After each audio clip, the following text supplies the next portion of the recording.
आदाब, नमस्कार। एक अंग्रेजी कवि ने की एक पंक्ति है,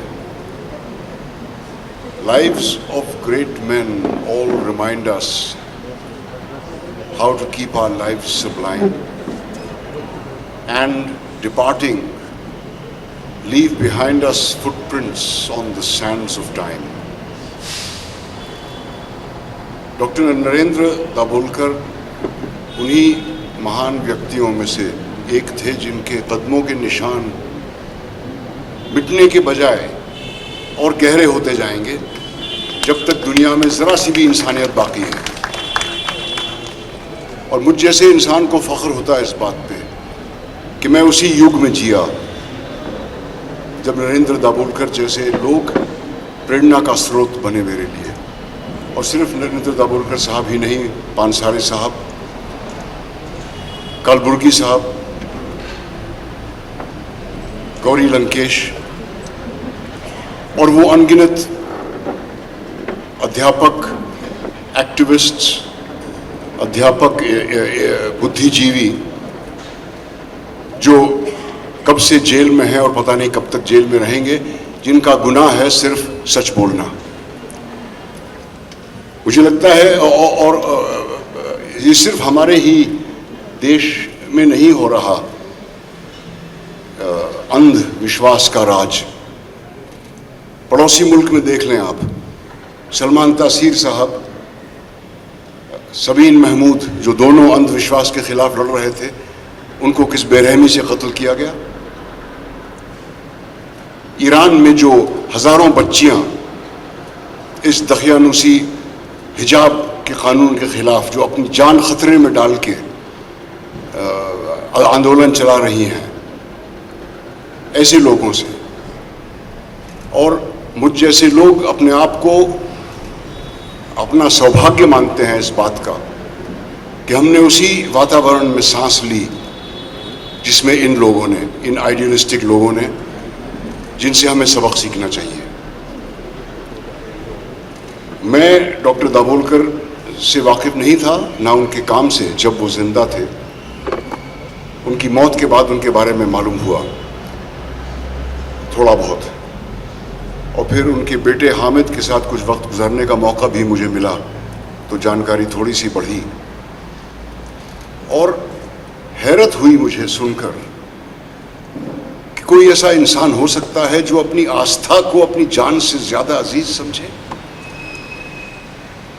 और मुझे याद आया अपना बचपन, जब एक मौलवी साहब हमें कुरान पढ़ाने आया करते थे और वो इस तरह की बेवकूफ़ी की बातें करते थे पूरे यकीन के साथ कि ज़मीन चपटी है और सूरज जो है वो ज़मीन के इर्द गिर्द घूमता है, और ज़मीन घूमती बिल्कुल नहीं है, अगर घूमती तो तुम गिर ना जाते, और जब मरोगे तो जन्नत में तुम्हें 75 हूरें मिलेंगी, इत्यादि नॉनसेंस किस्म की बातें। और मैं मेरे ख्याल से 4 या 5 साल का था, लेकिन मेरे रोंगटे खड़े हो जाते थे उनकी बातें सुनकर, जिस यकीन से वो ये बातें कहते थे। उसी यकीन से डॉक्टर कलबुर्गी, डॉक्टर दाभोलकर, पानसारे साहब, सबीना महमूद, गौरी लंकेश ने भी ये बातें अपने अकीदे की कही हैं। और ज़रूरी है कि हम में वही विश्वास पैदा हो इस अंधविश्वास के अंधेरे से जूझने के लिए जो उन बेवकूफ़ अनपढ़ मौलानाओं में था जो कुरान का गलत अनुवाद किया करते थे। और जैसा कि मैंने कहा कि मैं दाभोलकर साहब के बारे में ज़्यादा जानता था नहीं, और शुक्र अदा करता हूँ इस बात का कि जो लोग उनसे वाकिफ़ थे, जो उनके करीब थे, वो अपनी बातें कह सके। मैं ना सियासतदान हूँ, ना किसी पार्टी से मेरा कोई जुड़ाव है, मैं महज एक एक्टर हूँ, और एक्टर का काम होता है अपने जज्बात को लेखक के शब्दों के ज़रिए पेश करना। तो मैं भाषण देने के बजाय वही करूँगा जो एक एक्टर को करना चाहिए। मैं आप लोगों को एक छोटी सी कहानी सुनाऊँगा, श्री हरिशंकर पारसाई जी की लिखी हुई। ये कहानी डॉक्टर दाभोलकर की ज़िंदगी से, जो बहुत ही वेरिड थी और हज़ारों काम उन्होंने अपनी ज़िंदगी में किए, उससे कोई डायरेक्ट कनेक्शन नहीं है। कनेक्शन अगर है तो उस संस्था से है और उस शासन से है जो इजाज़त देती है कि उसके दो हरकारे ये बहादुरी का काम करें कि एक अकेले शांत निहत्थे इंसान को गोली मारकर उसे ख़त्म करें और फिर भाग लें, और 10 साल गुजर जाएं कि वो खूनियों की पहचान अभी तक नहीं हो पाई। उस शासन के खिलाफ ये पारसाई जी का एक व्यंग है जिसका उन्वान है, जिसका शीर्षक है भेड़ और भेड़िए। एक बार एक वन के पशुओं को ऐसा लगा कि वे सभ्यता के उस स्तर पर पहुंच गए हैं जहां उन्हें एक अच्छी शासन व्यवस्था अपनानी चाहिए। शीघ्र ही एक समिति बनी, शीघ्र ही विधान बन गया और शीघ्र ही एक पंचायत के निर्माण की घोषणा हो गई जिसमें वन के तमाम पशुओं के द्वारा निर्वाचित प्रतिनिधि हों जो वन प्रदेश के लिए कानून बनाएं और शासन करें। पशु समाज में इस क्रांतिकारी परिवर्तन से हर्ष की लहर दौड़ गई कि सुख, समृद्धि और सुरक्षा का स्वर्ण युग अब आया और अब आया।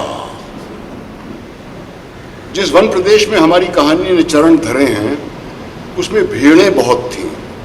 भेड़ें निहायत नेक, ईमानदार, कोमल, विनयी, दयालु, निर्दोष पशु जो घास को भी फूंक फूंक कर खाता है। भेड़ों ने सोचा कि अब हमारा भय दूर हो जाएगा, हम अपने प्रतिनिधियों से कानून बनवाएंगे कि सब जिएं और जीने दें। और इधर भेड़ियों ने सोचा कि हमारा अब संकट काल आया। भेड़ों की संख्या इतनी अधिक है कि पंचायत में उनका ही बहुमत होगा, और अगर उन्होंने कानून बनाया कि कोई पशु किसी को ना मारे तो हम खाएंगे क्या हमें घास चरना पड़ेगी।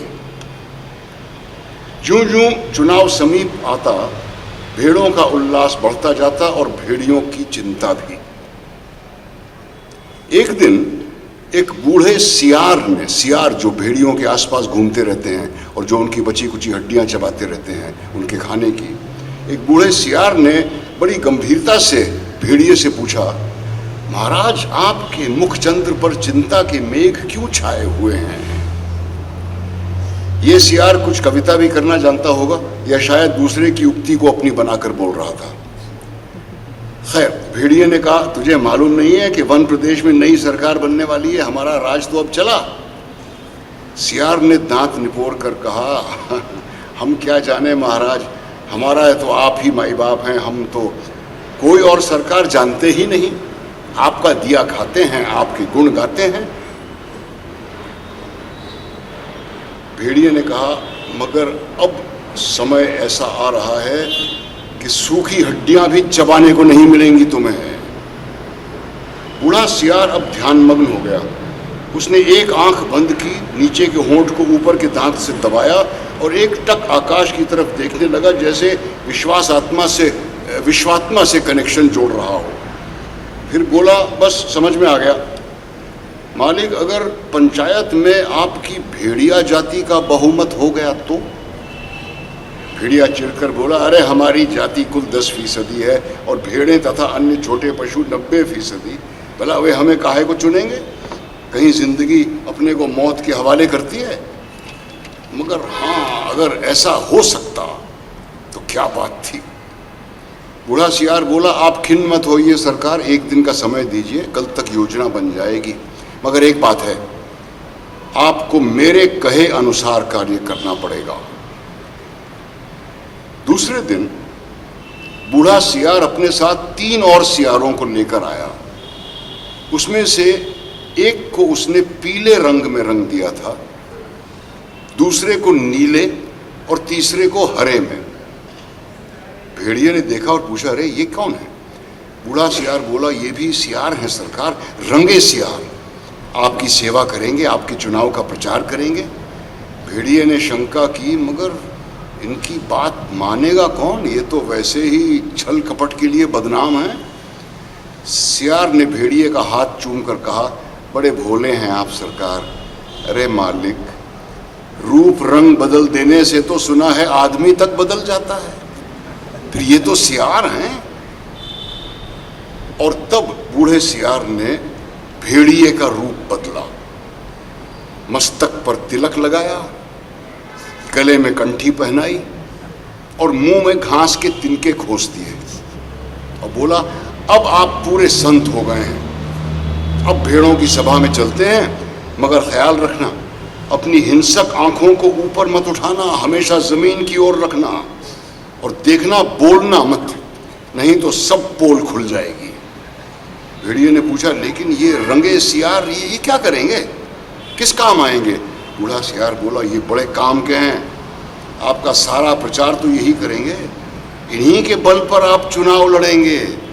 ये पीला वाला बड़ा विद्वान, विचारक, कवि और लेखक है, ये नीला सियार नेता और पत्रकार है, और ये हरा धर्म गुरु है। ये तीनों सच्चे नहीं रंगे हुए हैं महाराज, अब चलिए चलिए, देर मत कीजिए। और वो चले। माफ कीजिएगा।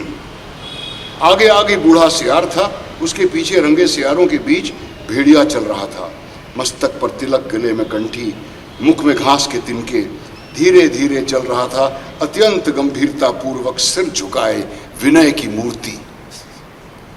उधर एक स्थान पर सहस्त्रों भेड़ें इकट्ठी हो गई थीं, उस संत के दर्शन के लिए जिसकी चर्चा बड़े सियार ने फैला रखी थी। चारों सियार भेड़िए की जय बोलते हुए आगे बढ़े। बूढ़े सियार ने एक बार जोर से संत भेड़िए की जय बोली। भेड़ों में पहले से ही यहाँ वहाँ बैठे सियारों ने भी जय जय ध्वनि की। भेड़ों ने देखा तो बोले, अरे ये भागो, ये तो भेड़िया है। तुरंत बूढ़े सियार ने उन्हें रोक कर कहा, भाइयों और बहनों, अब भय मत करो, भेड़िया राजा संत हो गए हैं, उन्होंने हिंसा बिल्कुल छोड़ दी है, उनका हृदय परिवर्तन हो गया है, वो आज 7 दिनों से घास खा रहे हैं, रात दिन भगवान के भजन और परोपकार में लगे रहते हैं। उन्होंने अपना जीवन मात्र की सेवा के लिए अर्पित कर दिया है। अब वो किसी का दिल नहीं दुखाएंगे, किसी को का रोम तक नहीं छुएंगे। भेड़ों से उन्हें विशेष प्रेम है। उनकी अपनी भेड़िया जाति ने जो अत्याचार आप पर किए हैं, उनके कारण भेड़िया संत का माथा लज्जा से जो झुका है, तो झुका ही रहा है। अब तो वो सर्वस्व त्याग चुके हैं, अब आप उनसे भय मत करें, उन्हें अपना भाई समझें। बोलो सब मिलकर संत भेड़िए जी की जय। भेड़िया जी अभी उसी तरह गर्दन नीचे झुकाए विनय की मूर्ति बने बैठा था। बीच में कभी कभी सामने की ओर इकट्ठी भेड़ों को देख लेता और टपकती राल को निगल जाता। अब बूढ़ा सियार फिर बोला, इन 3 रंगे प्राणियों को देखिए, आप इन्हें न पहचान पाए होंगे। पहचाने भी कैसे, ये इस लोक के जीव तो हैं नहीं, ये तो स्वर्ग के देवता हैं जो हमें सदुपदेश देने के लिए पृथ्वी पर उतरे हैं। ये पीला विचारक कवि है, नीले नेता और स्वर्ग के पत्रकार हैं, और हरे वाले धर्मगुरु हैं। आइए, अब कविराज आपको स्वर्ग संगीत सुनाएंगे। हाँ कवि जी आइए। पीले सियार को हुआ हुआ के सिवा तो कुछ आता ही नहीं था, तो हुआ हुआ चिल्ला दिया। शेष सियार भी हुआ हुआ बोल पड़े। बूढ़े सियार ने आंख से इशारे से शेष सियारों को मना किया और चतुराई से बात को यूं कहकर संभाला कि कुछ समझे आप लोग? कैसे समझेंगे? अरे कवि की बात सबकी समझ में आ जाए तो फिर वो कवि काहे का? उनकी कविता में से शाश्वत के स्वर फूट रहे हैं। ये कह रहे हैं जैसे स्वर्ग में परमात्मा वैसे पृथ्वी पर भेड़िया। हे भेड़िया जी, हे महान, आप सर्वत्र व्याप्त हैं, सर्वशक्तिमान हैं। प्रातःकाल संध्या आपके मस्तक पर तिलक करती है, सांझ को उषा आपका मुख चूमती है, और रात्रि को आपकी ही ज्योति लक्ष लक्ष खंड होकर आकाश में तारे बनकर चमकती है। ये भी शायद किसी और की ही कविता थी। हे विराट, आपके चरणों में इस शूद्र का प्रणाम है। फिर नीले रंग के सियार ने कहा, निर्बलों की रक्षा बलवान ही कर सकते हैं। भेड़ें कोमल हैं, निर्बल हैं, अपनी रक्षा नहीं कर सकती। भेड़िया बलवान है, वो भी तुम्हारा भाई है, आप एक ही जाति के तो हो। तुम भेड़, वो भेड़िया, कितना कम अंतर है। और बेचारा भेड़िया व्यर्थ ही बदनाम कर दिया गया है कि वो भेड़ों को खाता है। यदि तुम पर कोई अन्याय करे तो ये भेड़िया डटकर लड़ेगा तुम्हारे हक के लिए। इसलिए अपनी हित रक्षा के लिए भेड़ियों को चुनकर पंचायत में भेजो। बोलो सब भेड़िए महाराज की जय। फिर हरे रंग के धर्म गुरु ने उपदेश दिया, जो यहां त्याग करेगा वो उस लोक में पाएगा, जो यहां दुख भोगेगा वो वहां सुख पाएगा, जो यहां राजा बनाएगा वो वहां राजा बनेगा, जो यहां वोट देगा उसे वहां वोट मिलेगा। इसलिए सब मिलकर भेड़िए को वोट दो। वे दानी हैं, परोपकारी हैं, संत हैं, मैं उनको प्रणाम करता हूं। ये एक भेड़िए की कथा ही नहीं है, ये सब भेड़ियों की कथा है। सब जगह इस प्रकार प्रचार हो गया और भेड़ों को विश्वास हो गया कि भेड़िए से बड़ा उनका कोई हित चिंतक और हित रक्षक नहीं है। और जब पंचायत का चुनाव हुआ तो भेड़ों ने अपनी हित रक्षा के लिए भेड़ियों को चुना, और पंचायत में भेड़ों के हितों की रक्षा के लिए भेड़िए प्रतिनिधि बनकर गए। और पंचायत में भेड़ियों ने भेड़ों की भलाई के लिए पहला कानून ये बनाया, हर भेड़िए को सवेरे नाश्ते के लिए एक भेड़ का मुलायम बच्चा दिया जाए, दोपहर के भोजन में एक पूरी भेड़, तथा शाम को स्वास्थ्य का ख्याल से कम खाना चाहिए, इसलिए आधी भेड़ दी जाए। एबीपी माझा, उघडा डोळे बघा नीट।